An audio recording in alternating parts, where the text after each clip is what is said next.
She was more than an actress. She was a stiletto heel hurricane, a living legend, a force of nature. She was beautiful, talented, feared, revered. She was La Doña, the woman no one dared to interrupt, the one who with just a glance could freeze the air or spark a flame, the one who strode like a queen, even if there was no throne. For her, presence was the crown and her will, the kingdom. From the moment she set foot on a film set, María Félix became an icon of empowerment and mystery. Her image was marble, unbreakable, flawless, aloof. But what happened when the cameras stopped rolling and Hollywood's glamour or Churubusco Studios' sheen faded? What secrets, what pacts, what unspeakable passions lay behind the woman who seemed to control everything, from her wardrobe to the very threads of power?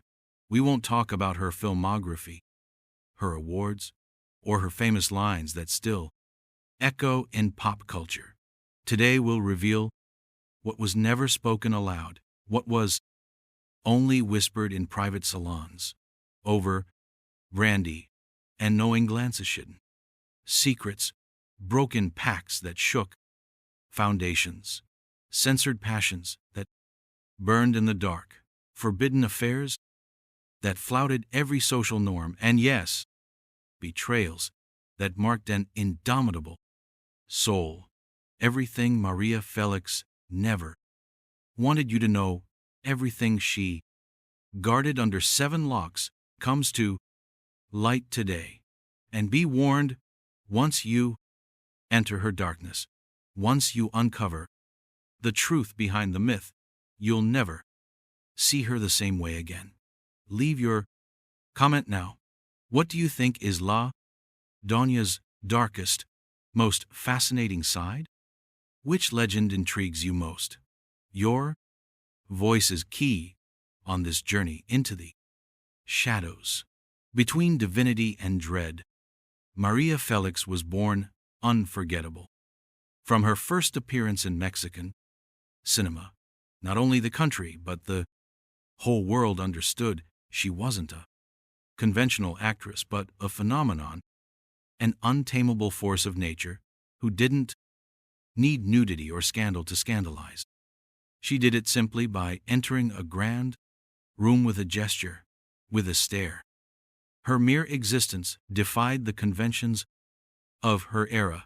She was beauty made power, intelligence made cunning, and will made destiny. Yet to maintain that goddess-like image, to hold on to the marble and fire throne she had sculpted with every appearance, every film, every statement, she had to bury many things that would make her too human, too vulnerable, too real. We speak of forbidden loves that flamed in secrecy and died in fear. Obsessions that bordered on the esoteric and the macabre. Cruel decisions she left in her wake, leaving lives marked with no apparent remorse. And above all, alliances which, if known at the time, would have triggered a scandal that could have destroyed her at least forever, altered her career and reputation. This is the journey through the darkest, best-kept corners of her story. All that was said behind closed doors, over whispers, brandy, and the reverential fear that La Doña inspired. Ready to unearth the first great secret? Keep reading, for what comes next is just the beginning of a truth, not always as beautiful as her face. The general, desire, and the military silence pact. María Félix always declared in her deep voice that she was never a 100-man woman, and that any man who wanted to dominate her must first be stronger than she. Curiously, one did try with brutal audacity and nearly succeeded, leaving an indelible mark, a hidden scar on La Doña's armor. We speak of a Mexican army general whose real identity remains officially cloaked, though his name echoed constantly among the high command and power circles. She met him at a private dinner hosted by an influential producer entwined with the government. He arrived in pristine uniform, medals glinting on his chest, his gaze of steel unflinching before even Mexico's greatest diva. Maria glanced just once, and the tension thickened across the table. This was no ordinary flirtation, but a clash of titans, a test of wills, according to an unofficial account by the general's former chief aide who served in his inner circle. That night, words were few. It was a duel of stares. Yet 2 days later, the invitation came. His residence, she bold as ever, arrived unannounced. When she emerged, her makeup was streaked, not from tears, but from the vertigo of an encounter unparalleled. The romance was fleeting, explosive, choked with clandestine meetings on state properties, military residences, and remote ranches where even the highest-ranked staff were barred. They whispered of power games that brushed sadism, of violent exchanges where words were weapons, and an unwritten accorda, military silence. Pact. No one, absolutely no one, was to learn of the affair. Their public images depended on it. Yet something, a spark, an invisible boundary snapped. Overnight, Maria ceased to answer his calls or invites. The untamable woman chose to end what for her had become a gilded cage, bright though it was. The general, wounded in pride and power, did not forgive. They say he wielded his influence, his network in government and cinema, to freeze several of Maria's film contracts for nearly a year, a message of punishment. The press, under power's thumb, wrote not a single line. Yet on sets, in producers' cafes, the murmur ran, La Doña tested the doors of power, and this time didn't like what she saw inside. He was one of the few who ever controlled her, made her taste the weight of the yoke. Thus, María Félix ensured that his name never appeared alongside hers in any memoir or interview, a buried romance, a chapter erased by pride, danger, and absolute military silence. Dolores del Rio and María Félix. The war of goddesses, the grave could not quell. Many dreamed of seeing them share the screen. Picture a poster. María Félix and Dolores del Rio, Mexico's two most iconic, magnetic stars.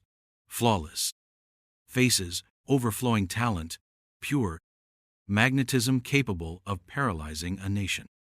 But that, dear viewer, never happened. It was no accident. María Félix and Dolores del Rio shared fame, shared an Olympus of cinema, but never friendship. To the public, it looked like artistic competition, a healthy rivalry. In truth, it masked a deep, visceral, and dangerously real animosity. Dolores, the lady of classic cinema, first Mexican to conquer Hollywood, educated in Europe, revered in the U.S., returned to Mexico expecting immediate respect and a guaranteed spot at the summit. Instead, she found a volcanic young force who asked no permission to shine. María Félix. The Doña's arrival was an earthquake in Dolores's claimed realm. According to those closest to both, the criticism was constant and cutting. Dolores sneered at Maria as the statuea faced diva, the untamable girl with no manners, and Maria, blunt and uncompromising, replied with a venomous quip, I may be a statue, but you, my dear, resemble a museum piece. The air between them was blade sharp. Sabotage. Accusations flew. It was said they barred each other from studios, demanded exclusivity in contracts, slipping secret clauses that forbade appearing together. Their schedules, social circles opposite and irreconcilable. The buzz grew so loud, directors and producers avoided even uttering both names in the same breath. But the darkest tale of their hatred unfolded when a renowned director pitched a film destined for greatness. The story of two warring sisters, a perfect match for their personalities. Dolores signed on enthusiastically. Maria, upon hearing, insisted on being sole, absolute lead, not co-star. The epic project died on the spot. The frustrated director, threatened by both divas' intrigues, never filmed in Mexico again. A veteran makeup artist who served both summed it up starkly. They were goddesses, but speak of the other and they became all too human, deadly human, capable of anything, to remain atop, even destroying each other. Dolores del Rio died with a legendary career and respect for her legacy. Maria outlived her, yet never, not even in nostalgia's softest moments, spoke of her with respect or affection. When a journalist decades later dared ask her what she thought of her eternal rival, María Félix merely smiled behind her impregnable facade. Rival? Who? Sometimes deepest hate doesn't shout, it smiles from the red carpet and sinks the knife in silently. And then she denied knowing her victim's name, her own child's. Absent love, wounded pride, and a scar that never healed. María Félix had one son, Enrique Álvarez Felix, born of her first marriage to politician-journalist Enrique Álvarez de la Torre. Though publicly she acknowledged him, privately the rift ran to deep silence and sorrow abounded in their bond. From childhood, Enrique was raised by Maria's mother, while Doña's career rocketed like a rocket. Maria visited sporadically as a guest star in her own family's life. A longtime family chauffeur later revealed how Enrique clung to her dress, weeping unconsolably at her departures. She never looked back. A son must learn, young, that I am no ordinary woman. My destiny is different, she would say in her firm voice. That calculated detachment forged in Enrique a desperate need for her approval when he grew up and, surprisingly, followed in her footsteps. As an actor, everyone expected Maria to be his guide. Instead, she became his harshest critic, publicly humiliating him in interviews, disparaging his work, refusing to act alongside him, claiming he lacked her standards. Rumors swirled that she never fully accepted her son's sexual orientation, an open secret in intimate circles. A close family source said she preferred a dead son over a weak one.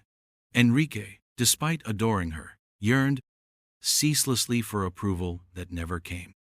In his few interviews about his mother, his tone was cold, distant, a forced respect masking deep pain. Maria's lavish memoirs dedicated him a scant few lines. When Enrique died prematurely in 1996, Maria mourned alone in her Coyoacán o menos cámaras, no press. She continued life without commenting on her grief. Years later, asked if she regretted anything, her reply was as unyielding as always. Regret? No. What's done is done. Everyone is born to become what they will. Behind her impenetrable armor lurked, unhealed, paint the open wound of a fraught mother-child bond. Though María Félix was a monumental figure in film and culture to her son, she was an absent mother, an authority figure who didn't always know how to love. A bond the public glamorized, but in private was defined by remorseless pride, veiled rejection, and a love never voiced. Favors repay favors. La Doña and the men of power. The political board of a diva. María Félix was no naive woman. Behind her dazzling beauty and seeming frivolity lay a razor-sharp mind and formidable political savvy. She knew her face, her presence, her very fame could open any door from European palaces to presidential offices. But she also knew, in mid-20th century Mexico under the iron-fisted PRI, some doors opened only if you had something to offer in return. During the turbulent 40s, 50s, and 60s, Maria was ever present at the most exclusive private events, hosted by key party figures and powerful businessmen. She was often at intimate dinners with presidents and their cabinets, at diplomatic receptions where her mere presence legitimized the affair, even on international cultural tours, where she served as informal ambassador. Exo-diplomat of no small rank once worked in a president's inner circle and revealed that Maria rarely spoke at those high-gradiate mocking level gatherings. She observed like a sphinx, but everyone knew if she accepted, it was because someone at the very top had personally requested it. Her presence was currency debt owed or favor granted. Rumors of her strategic liaisons with at least two presidents or their closest confidantes persist, though never officially confirmed. One enduring legend claims one married president sealed off an entire wing of Chapultepec Castle for a state dinner where only they two were present, a night of power and seduction. The mutual favors exchanged were priceless. Maria secured privileged film contracts that protected her from competition, guaranteed her lead roles without auditions, and enjoyed fierce media protection that silenced any unfavorable scandal or rumor. She gained state treasures, priceless jewels, exotic trips on public funds, and symbolic immunity before law and public opinion. Her name was a shield. In return, she lent her unrivaled image to represent Mexico internationally, projecting a modern, feminine strength the regime prized. On more than one occasion, according to elite whispers, she entertained foreign officials during key visitor charm and charisma, a diplomatic asset. María Félix never sold herself, never fully submitted to anyone, yet she mastered the power game like no other. When anyone tried to attack her over these ties or her handling of them, she quipped a line still, echoing through old power corridors. I don't meddle in politics. Politics muddled their way into me. And so she danced. Altars, shadows, and eternity. La Doña's secret cult of immortality. María Félix was always aware of her image. The public saw her as mythica, goddess of flesh and blood, unbreakable and immaculate. But few knew she saw herself the same way and actively sought immortality, not only on screen, but in a deeper, darker realm, within her private world, especially in her final eccentric homes in Paris and Coyoacán. La Doña kept personal altars, not only to Catholic saints or virgins, as was customary in Mexico, but also to ancestral power symbols, death, and above all, eternity. These shrines were her own secret sanctuaries. An anonymous former maid at her Paris home later recounted shivers, locked away in a room only Maria could enter, lit by black candles, displaying old black and or white photographs of herself in silver frames, and a Santa Muerte statue draped with gold necklaces and offerings. There, she spent hours speaking aloud or writing in leather notebooks, as if consulting other entities. Her obsession with fate and luck drove her to constantly consult astrologers, mediums, numerologists, and any esoteric practitioner she encountered, regardless of fame or cost. Rumor has it, she commissioned a full, detailed natal chart each time she embarked on a new film or major project to see if it would bring fortune or disaster to her life and career. Her mysticism was a means of control, a way to manage her own destiny. In one memorable interview, when asked why she never seemed to fear anything, not even old age or oblivion, she flashed an enigmatic smile. Fear of death? Please, death and I are already acquainted. Now we only await the final pew. That statement was no pose but a declaration by a woman who felt a deep connection to the beyond. Friends like painter Antoine Tapoff said she dreamt of her own death from a young age and knew exactly how it should unfold, dramatic, unforgettable, staged on her own terms. Thus she arranged that her body not be publicly displayed after passing, that her funeral be private, and even designed part of her tomb years in advance like a last costume. She lived surrounded by amulets and symbols evoking eternality and permanence. A journalist in the 90s described her awe-struck. Maria spoke of death as though she'd already made a pact with it, as though it were not an ending but a continuation of her own legend. Perhaps that is why, in an ironical twist worthy of her films, María Félix died on her 88th birthday, life and death agreeing on one final dramatic act to close a life always in her own control, a secret cult, an obsession with immortality, and a death that sealed her. Myth. Women, lingering stares, unnameable desire. La Doña's hidden passions. She was undoubtedly desired by the most powerful, wealthy, and attractive men of her time. Presidents, tycoons, celebrated actors, legendary bullfighters, all wanted La Doña at their side, in their beds, in their lives. Society's gossip columns brimmed with her conquests, storybook weddings, and turbulent romances.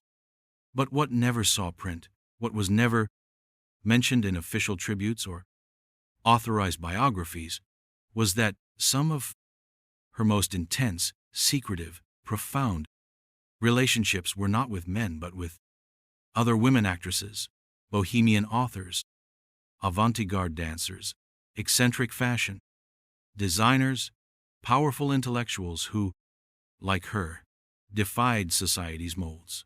These women shared more than dinners and secrets. They shared an intimacy beyond friendship, perhaps even physical, in an era where such love was taboo. A prominent Mexican poetess was one such confidante. They traveled Europe together, penned long, passionate letters that read like veiled poems, and were often seen leaving studios late at night, just the two of them. The bond was electric, inexplicable to outsiders. A longtime makeup artist who styled her for decades put it bluntly: La Doña didn't need permission to love anyone she chose. If she ever loved a woman, she neither denied nor explained it. Her life was sacred territory beyond judgment. When a bold journalist dared hint at her female friendship's ambiguity, Maria shot back unwaveringly. I live my life my way, with whom I choose. If that bothers you, look away. I don't exist to please anyone. She never openly admitted it in terms society could grasp, but she never fully hid it either. María Félix lived by her own law, the law of a woman, always free even in her most forbidden loves. The betrayal she never forgave nor forgot, an echo of a shattered love. Throughout her life, Maria was ruthless. She cut ties without remorse, dismissed friends with a single line, and left behind anyone no longer useful to her as easily as removing a necklace. She was Stila, being devoid of regret or weakness. Yet there was one at whom she struck so cruelly that friends say she never fully recovered. A young stage-trained actor she mentored in her career's early days before he was famous. Seeing raw talent and power potential, she sponsored him, introduced him to directors and producers, draped him in European designers, schooled him in high society, art sculpting him into a screen heartthrob. Their bond went beyond mentorship. It had a possessive edge, her iron will and subtle manipulation. He adored her, seeing in her a goddess who'd opened his world. But when he gained fame, spoke out against her in interviews, and allied with her critics, Maria felt betrayed to her core. He fell into a deep depression. His career stalled and never recovered, though he never publicly blamed her. The industry's silence was deafening. A journalist who confronted Maria years later received her icy reply: betrayals are unforgivable, and the ungrateful are expendable. No redemption existed in her universe. Yet, in her twilight years, in a private circle over brandy and reflection, she confessed with rare melancholy, I loved that boy more than I should have. I protected him as my own. When he failed me, I destroyed him, and it doesn't make me feel better. That was her soul, weakness-loving and responding with devastating cruelty.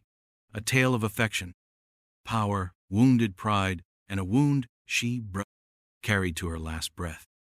La Doña's gold, fortune, obsession, and hidden inheritance. María Félix was synonymous with luxury and opulence. Her jewels were legendary, her couture wardrobes unrivaled, her estates lavish. But behind the public diva of excess and elegance lurked a secret obsession. Gold, wealth accumulation, and ironclad control over her vast fortune, rumored far larger than estimated. From youth, Maria grasped money's value as freedom and power. She never lived paycheck to paycheck. Every contract, investment, and business deal she examined meticulously. She employed financial experts, but kept the final say. Rumors held that besides visible real estate and art holdings, she amassed physical gold secret vaults in Mexico and Paris brimming with bullion and antique coins. One persistent anecdote from her later years tells of her demanding that payments for certain appearances come in cash, preferably foreign currency, she'd covertly convert to gold. Her frugality bordered on eccentric. She'd haggle in markets and turn off lights to save electricity. This duality baffled those who knew her. The extravagant diva and the penny pinching woman. The real inheritance battle erupted after her death. Her public will named her trusted friend and assistant, Luis Martinez de Anda, as chief heir, sparking an unprecedented legal and media fight. Siblings and nieces contested, alleging undue influence and hidden assets, properties unregistered, offshore accounts, and treasure troves of jewelry and art surfaced far exceeding initial estimates. Yet the true magnitude of María Félix's fortune remains her eternal secret, a sum she took to the grave. Her fixation with gold, financial power, and absolute control over her legacy was another hidden facet of L.A. Doña, woman who conquered screens and mastered the art of amassing and hiding wealth, with cunning rivaling her greatest roles. María Félix was more than an actress. She was a myth, a tempest, a living religion with lips stained crimson. Each secret unearthed today shows not just a star but a woman complex, with dazzling lights and the darkest shadows, a fleshhead and a blood figure who made ruthless choices, navigated turbulent waters of power and passion, and left scars in her wake. Today we excavate what was once whispered, denied, or cloaked in glamour and distance. Though celluloid immortalized her real story is far more human, more raw, and far darker than we ever imagined. She built her legend in her prisons. She was La Doña to the world, but only she knew the price of that throne. I read you in the comments. After these revelations, which facet of María Félix shocked you most? Who was La Doña? The woman on screen, or the one whose life lay amid pacts, betrayals, and unspeakable desires? Subscribe and ring the bell to never miss more tales as fascinating as this. Here in the Golden Era, idols aren't perfect, but their stories are unforgettable.